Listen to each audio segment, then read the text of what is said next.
Issue 2 opens with Buffy walking down a dark, nightmarish hallway. She's terrified as she finds the corpses of her new friends Willow and Xander stuffed in a locker. The grotesquely transformed vision of Willow crawls out from the locker and tells Buffy she didn't try hard enough. Xander accuses her of never having considered them real friends. Buffy clutches her forehead and tells her ghoulish friends, "That's not true. I didn't know you needed me. I would have been there."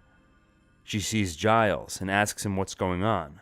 He tells her that she's fulfilling her purpose. Giles' face stretches horrifically as he shouts at Buffy, "A Slayer has no future. There's no stopping fate, and hell will always find you." Buffy and Giles are both engulfed in flames as she awakens from her nightmare, screaming. Then, in typical Buffy sarcasm, she says to herself, "Oh, well, that wasn't absolutely horrifying." Downstairs, Buffy finds her mother, Joyce, and Joyce's boyfriend, Eric. Hearing about Buffy's nightmare full of fire, Eric tries to offer advice. "I once read that dreams about fire mean you could be having intense feelings towards someone." Buffy isn't interested in being psychoanalyzed by her mother's boyfriend and leaves for school. In the kitchen, Joyce and Eric share a tender moment. He's worried that he's making things weird for Buffy. Joyce reassures him. Eric only moved in a month ago, and it'll take time for Buffy to get used to it, but it'll work out. Joyce tells Eric that she loves him, and Eric tells Joyce that he loves her. In the school library, Giles searches for any info he can find on the necklace Buffy encountered in the previous issue. A necklace which protected a vampire and allowed him to survive a stake to the heart. Unsuccessful in his search, Giles grasps at straws.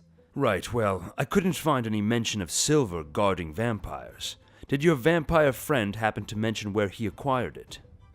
Buffy responds, "He wasn't too keen with details, Giles. He and his friends were trying to drain me of all my blood at the time." Buffy asks Giles what they should do next, how they should find the origins of the necklace.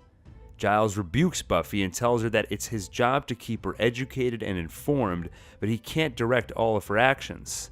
He asks her, "Can you not for one moment accept your responsibilities with maturity and grace?" "How many times must I remind old dudes I'm 16? Maturity? Grace? Driving me to school? What are we even talking about?"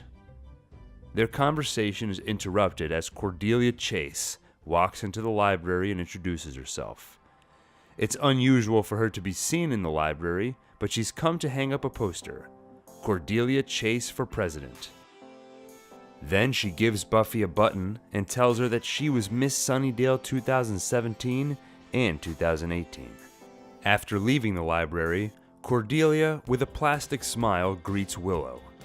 Willow smiles back, but quietly tells her girlfriend Rose, "Help me, kill me now, do something, anything."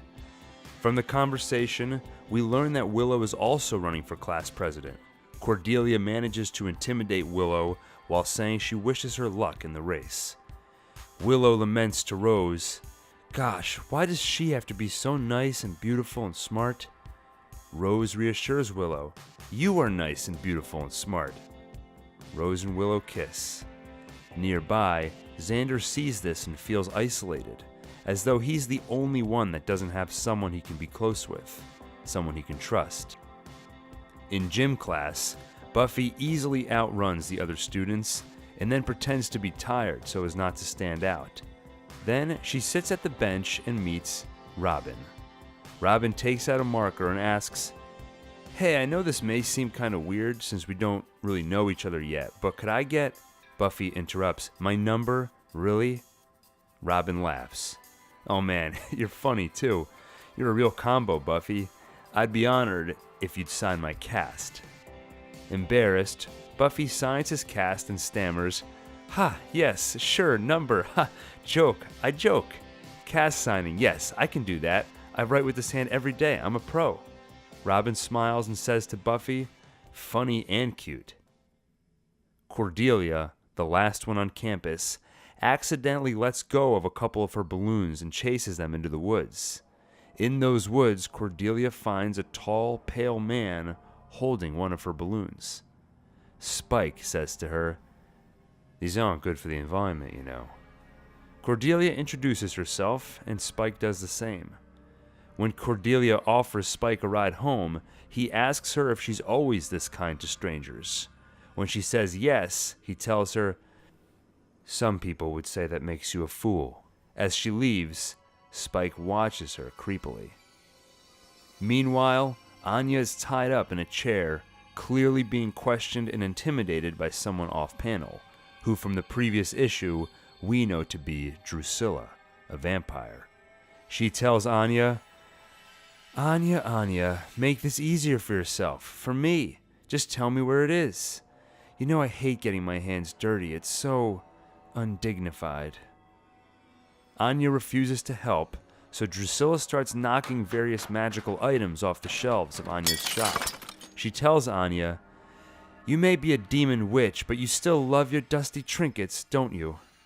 Drusilla explains that she's looking for a piece, but she's not quite sure what it is.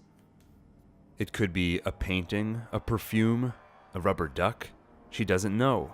She goes on to say that she knows why Anya set herself up in Sunnydale. It's the same reason that Drusilla herself is there.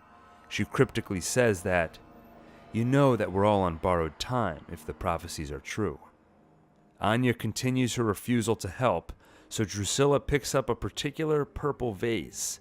Before she smashes it, Anya yells, "Wait, not that!" When Drusilla asks why, Anya simply says, "Just not that one. It would complicate things." Drusilla smashes it. Then, this thing appears and says, "Free! I am free! Destroyer of vampires! I will kill them all!" Anya smiles. "Bet you feel real dumb right now, huh?" The issue closes with Xander texting Buffy and Willow. Apparently they all had plans to hang out that night, but Buffy bailed for slaying duties, and Willow is hanging out with Rose, who had a bad day. Xander starts typing a reply, telling them it's not cool for them to bail on him, that he had a bad day himself. He settles with telling them it's not a problem. In the closing narration of the issue, Xander tells us, "Is it really too much that I want something more? Buffy has her slaying gig, Willow has her smarts. They're both cool girls, I should be happy enough that I'm her friend. But I'm just so alone. When am I going to man up and tell them what I really think? When am I going to finally get what I want?"